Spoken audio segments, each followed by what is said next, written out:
Good morning, everybody. Welcome to my talk. It's about ransomware, data encryption made easy. First of all, to the word. So it is consisted out of the word ransom for ransom in English and the common word of ware. It is like used for blackmailing people, the whole software. So first to the history of ransomware. It started in 1989. There was the H conference. And some guy distributed infected floppy drives with some ransomware on it.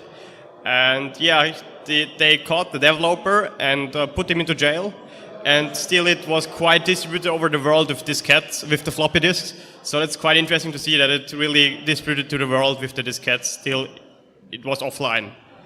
The first internet attack was via the Troy PGP coder. It was around 2005, and the malware developer wanted a couple of $100 of ransom of the people. Today, there are a lot of infections, especially in the meantime, a lot of big companies are affected. And that's quite a problem for all the companies because they have a lot of money loss because of not working systems. There is estimation that around one-fourth of the people are paying the ransom to the ransomware developers, but the estimated number of unknown cases are for sure higher, that more people pay it. There are a lot of different versions of ransomware. There is like Locky, Tesla Crypt, CryptoWall. It's just a selection, but there are a couple more. Also, the colors say if there is, in this case, a decryptor available that you can decrypt the ransomware for free if the implementation is made bad. So ransomware in reality, that was like 2 years ago or 1.5 years ago. It was a hospital in the US. They got a ransomware attacked, and in the end they paid 40 bitcoins. That was around 15,000 euro at this time. So I think they would better invest in a backup strategy and backup solution instead of paying the ransom, but they paid the 15,000 euro in bitcoins. The next thing is quite fun. It's called popcorn time. It's a ransomware. When you get infected, you have two options. You pay the ransom, or you infect two other friends of you, and if they pay the ransom, you get your key back. It's like quite a snowball effect. So yeah, you can choose to pay the ransom, or you just infect two other people and they will pay for you, and you will get the ransom, your keys to decrypt your files. The next one is quite interesting. It's called Goldeneye. It's a version of Petya. Before there were attacks that they sent to the HR, they sent applications for a job, but they were not personalized, so it didn't work all the time. But at the Goldeneye ransomware, they really targeted the companies and they sent personalized applications to jobs, so they really wrote for which special jobs they apply for, and so the chance was much higher that the people will open the file if they see it's like a legit application for a job. And with this like kind of social engineering, they managed that a lot of more companies get infected by ransomware. So as you all know, there was WannaCry. There was used a 0-day in Windows, which was patched like two months before. But not everyone patched it. It was a really big financial loss for some companies because they didn't have their system updated and got the whole infrastructure infected by ransomware. And yeah, what would Tonibir do? I think his second thing he would say would probably be, if you could update with Windows right now, that would be great. I would also like to present you a guide to getting infected. So there is here an example email with links to ransomware. It was like before Goldeneye, that was the email for a job application which was not personalized. So it was just a general application for a job. And in the email it's standing, yeah, my files are too big, so I upload it to the Dropbox. So the application files were in some Dropbox with some infected files. So the the people downloaded the files from Dropbox, opened the file and got infected. So one way to getting infected is Office macros. So Word or Excel, they are quite interesting ways that people would like to activate macros. So they have quite a good plans to like this file. So there is a lot of rubbish in this file, and there is a text standing there like enable macro if data encoding is incorrect. So people will like think, oh, my Word document is broken, I will activate the macros and then it will work. And in the end, they will get infected by ransomware. The next thing is way better, in my opinion.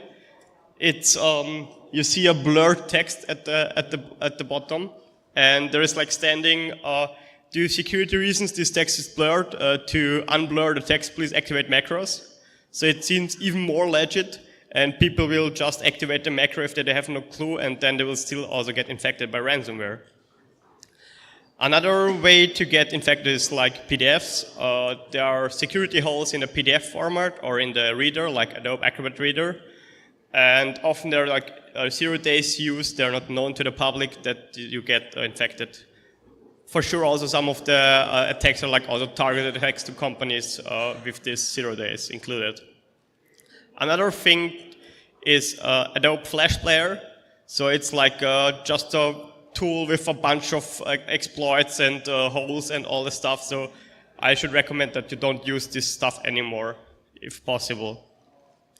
Another attack vector is Java drive-by attack. So if you have Java enabled in your browser and going to malicious sites, websites, it could be that you just start Java and download in the background some software and execute it, and you will never, you will not even see that it happens. It will just happen in the background and execute it, and then you're infected. But normally, nowadays, Java is deactivated as standard. Yeah, what happens exactly? There are different methods for encryption. There are different data extensions encrypted. It depends on the ransomware. Often the developer can choose what extension they want to encrypt. Like they want all the MP3s and all the audio files and all the pictures encrypted, or there are ransomware which encrypts everything except the Windows folder. So it really depends on the ransomware. There's like the blackmailing message that they want money of you. Optional also a countdown that people would have some stress and would rather pay for the ransom because like in 24 hours your files being deleted. Yeah, then deletion of that is also one way that you can improve your success rate as ransomware developer, because then people would like say, okay, I don't have backups, I need my files, so I will pay my ransom and then it will not get deleted. And it is also a possible scenario that people blackmail you with your data and publish it to the internet or something like this, if it's like sensitive data or just as another blackmail method. So for the simple way is how it is encrypted, how is the encryption working. So normally the files are encrypted symmetric with AES, and the AES key getting encrypted with RSA public key. And normally on the server of the malware developers, they are the RSA private key. And so the people, if they pay the ransom, they will get the RSA private key, and then they have their own tools there on the computer, which they give you that you decrypt the files again. But there are also other ways of encryption possible. So Petya, Goldeneye uses the way of encrypting the file system table and changing the master boot recorder. So in the end, there you have the file system table, which is like an index of all your files on the file system in Windows. And if you encrypt this table, you don't have any clue where your files are on the hard disk. So at this part of encryption, you can use like some photo recovery software or some software that you can find the files on the hard disk with their magic numbers, but you have no clue where on the hard disk. So in this case, you still can recover some files with some recovery tools to find them on the hard disk. So the thing is, how do I protect me? So the first thing is like make your backups. So backups are very important. And if you say you don't use backups, tell me more about this genius plan of data loss. It's like if you really don't do backups, it could really go really wrong. There are various ways of backups. There's like you can back up your single files, you can make a whole image of the hard disk, you can make incremental backups, remote backups on the file server, differential. You have a lot of possibilities how you do your backups, so it's up to you what you want to choose. For some scenarios, like other backup strategy is better than other one. And also think about software licenses. So user profiles of programs also, like Firefox, Thunderbird.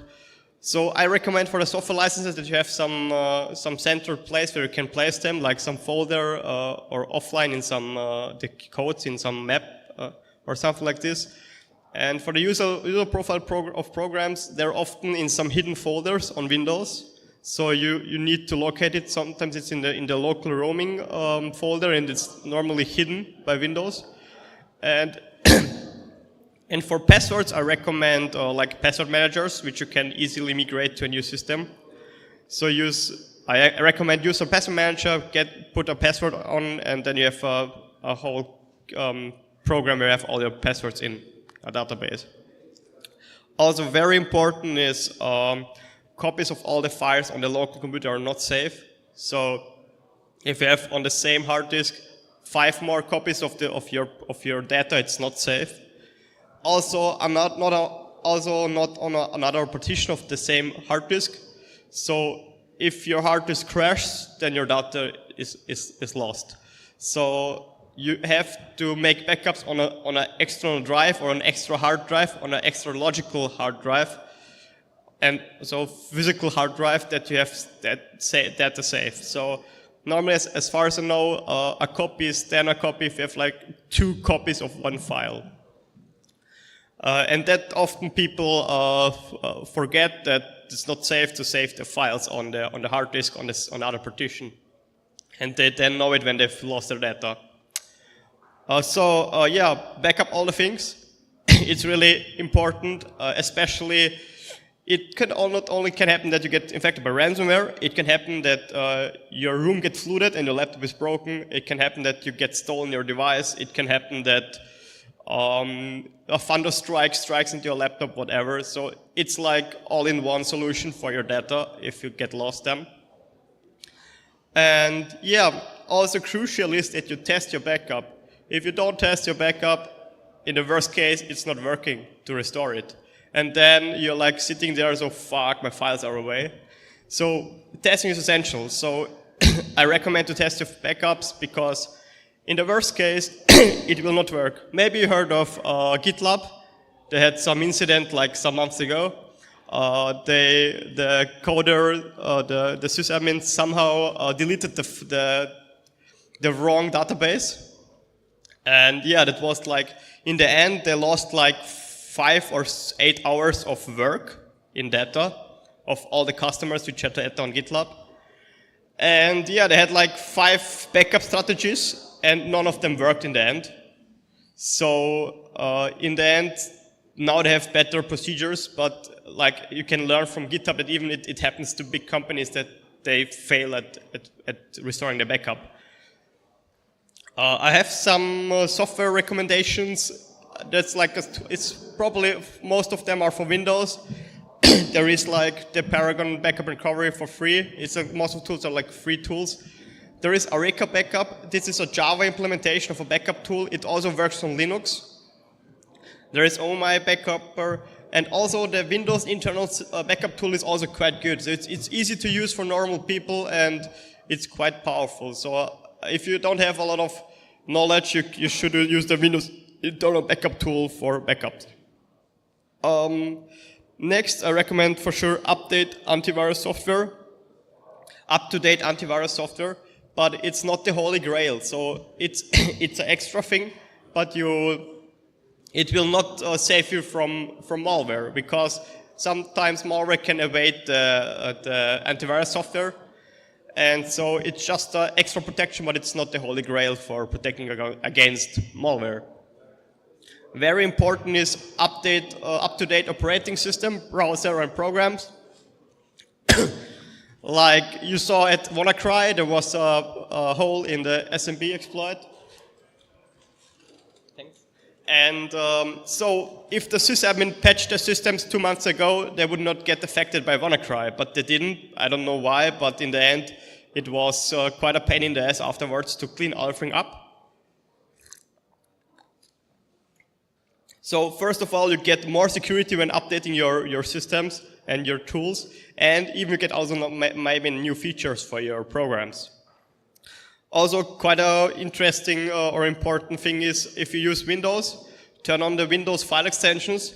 They are by default off if for known file extensions. So they turn off the file extensions for like known file, like an executable or like a PDF or whatever. So you can create files that are like invoice.pdf.exe, and the people just see invoice.pdf, and then they click it on, start it, and then just running an executable. Also important, deactivate Adobe Flash. Better uninstall it.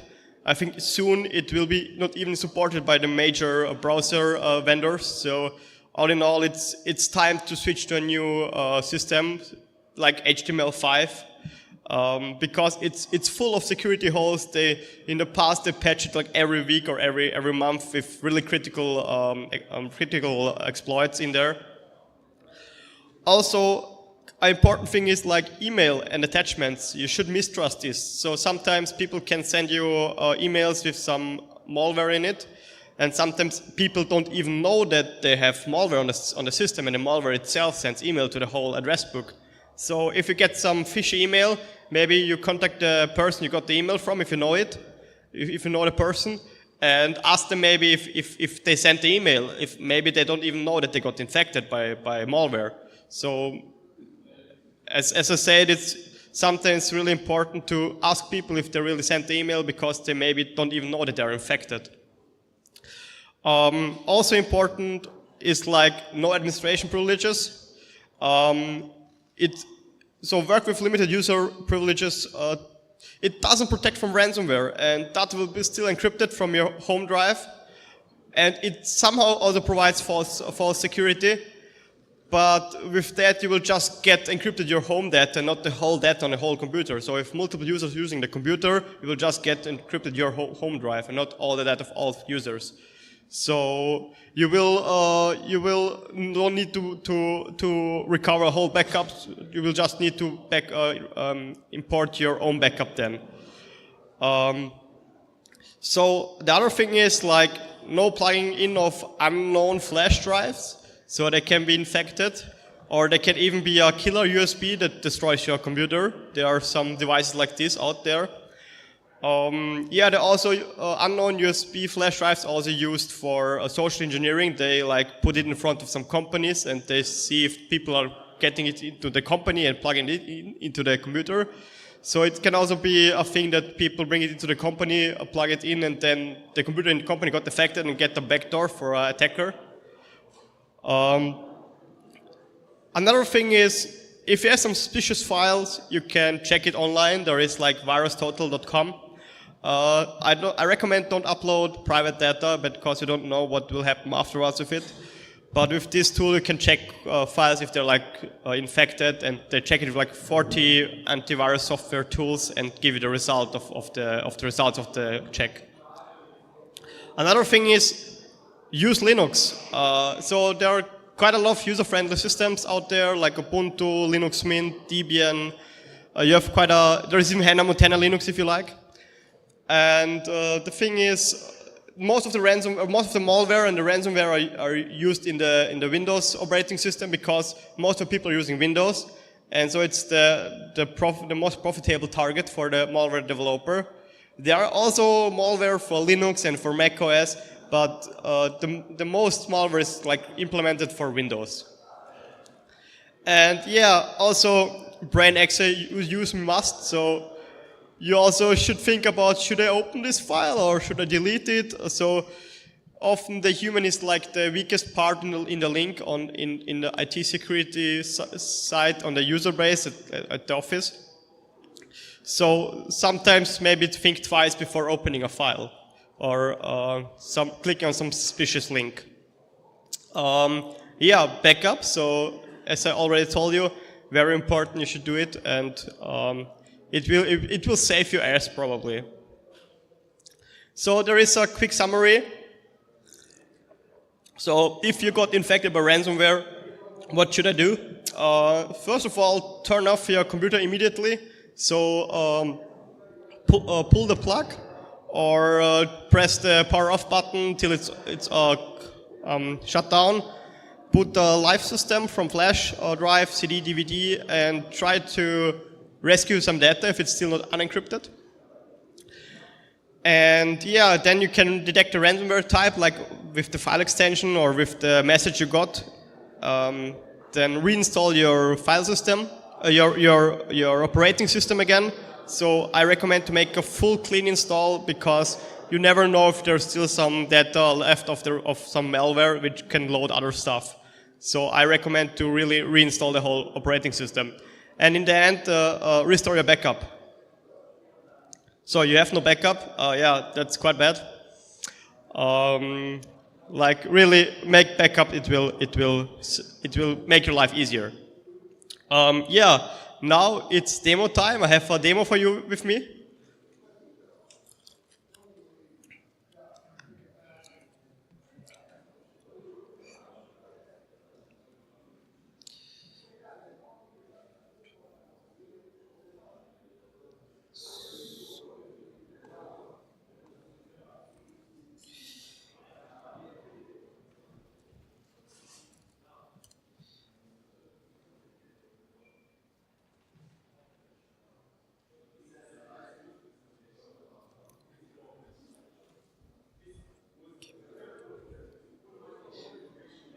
So I have here my virtual machine. I have here, first you see here there's jigsaw.pdf.exe.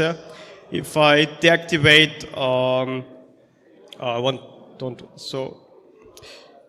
if I deactivate the known file extensions, you will just see it's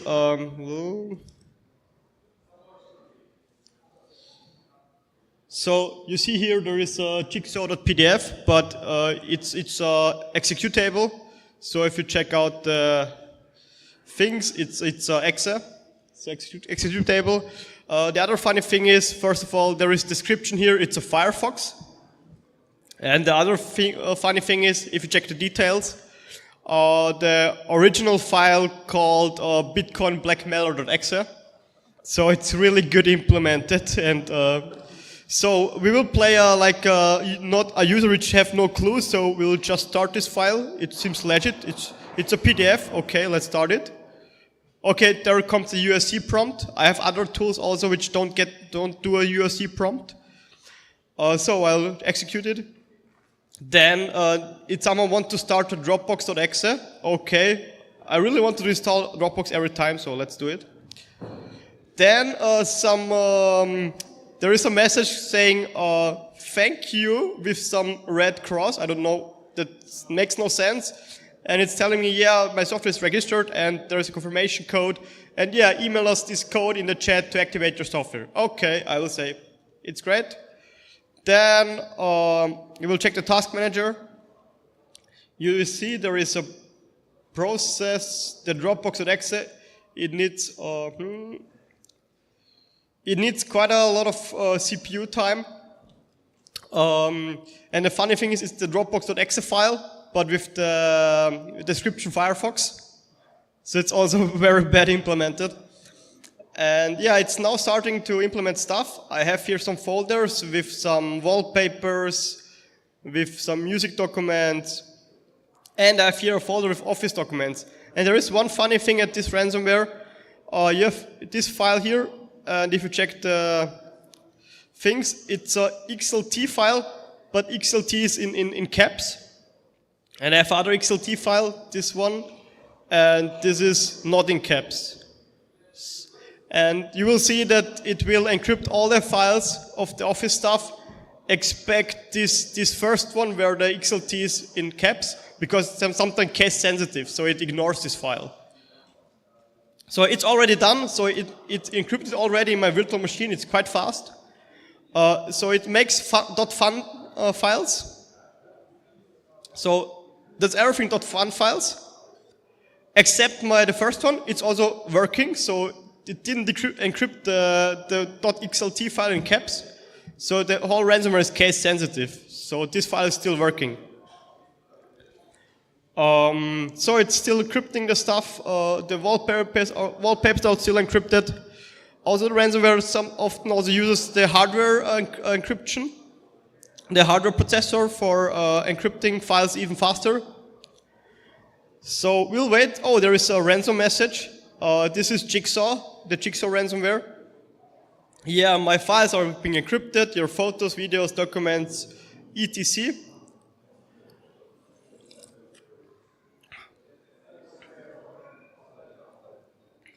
But don't worry, I have not deleted them yet.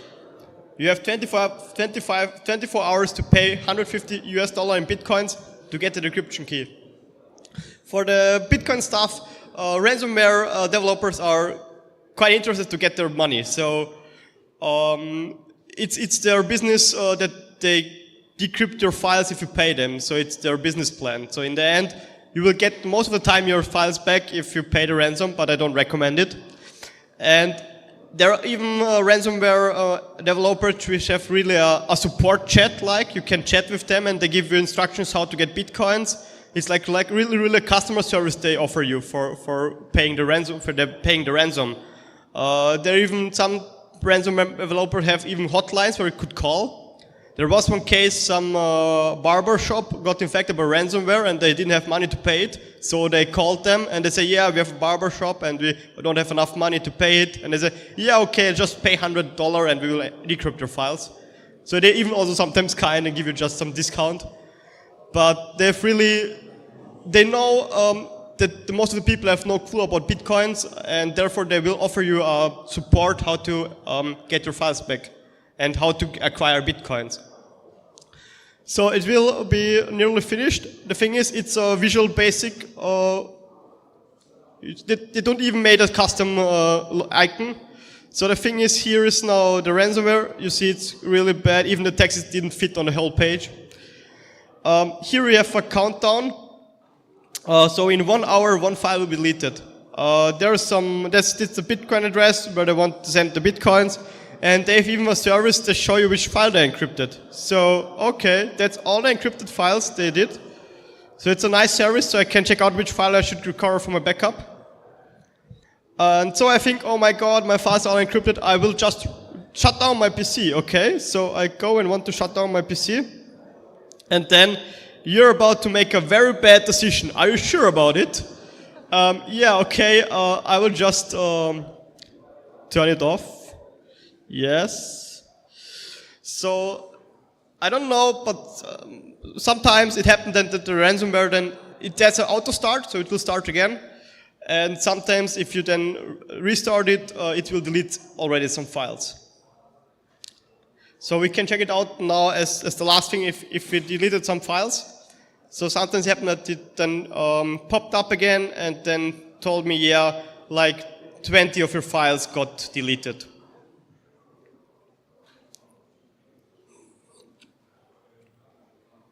Yeah, until it boots up.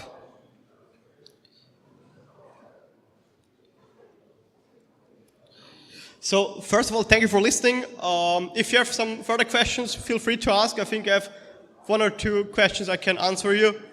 Else, there are some further sources. I will publish the slides on the FSec website. Yeah, that's me. I'm Hetti from MetaLab Vienna, and you can find me on Twitter. And you can also speak to me at the venue here.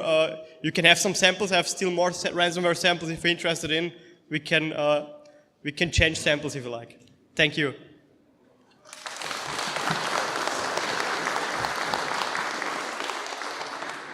So I started it again.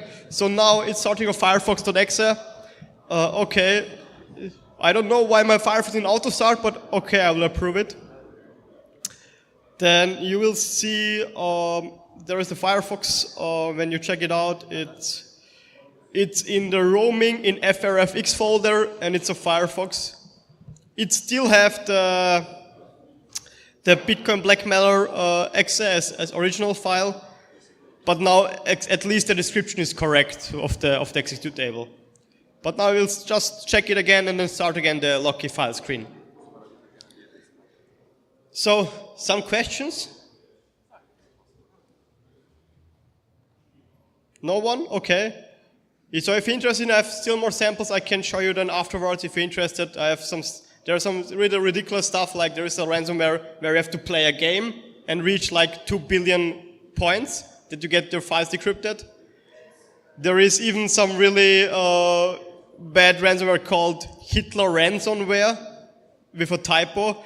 And it's really bad implemented, and they don't want Bitcoin, they want 25 euro Vodafone cash card for your telephone. So, yeah, I think I will stop here. Probably there will be some files deleted. If you're interested, we can check it out later. Thank you very much.